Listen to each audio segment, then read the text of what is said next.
আপনি বছরের পর বছর পড়াশোনা করেন আর কেউ 20,000 টাকা দিয়ে ফেক ডিগ্রি কিনে চাকরি পেয়ে যায়। কেরালার এই স্ক্যামের কথা শুনলে আপনারও রাগ হবে। সম্প্রতি কেরালার পুলিশ এক বিশাল নকল ডিগ্রি র্যাকেট ভেঙেছে, যেখানে 1 লক্ষেরও বেশি নকল সার্টিফিকেট বিশ্ববিদ্যালয়ের শিলমোহর সহ উদ্ধার হয়েছে। র্যাকেটটি চলছিল ধানিশ নামের এক পুরনো জালিয়াতির হাত ধরে, যে 2013-তে অ্যারেস্ট হয়। তারপরও সে এই ধরনের পরিকল্পনা করতে শুরু করে। ডিগ্রিগুলোতে পুরো হুবহু আসলের মতন লোগো, হলোগ্রাম, সিগনেচার করা থাকতো।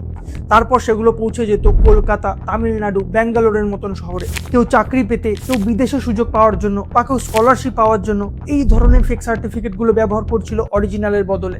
এক কেরালার ব্যক্তি এমনই এক নকল সার্টিফিকেট ব্যবহার করে অরুণাচল প্রদেশে সরকারি চাকরি পেয়েছিল। পুলিশ তাকে পরে অ্যারেস্ট করে।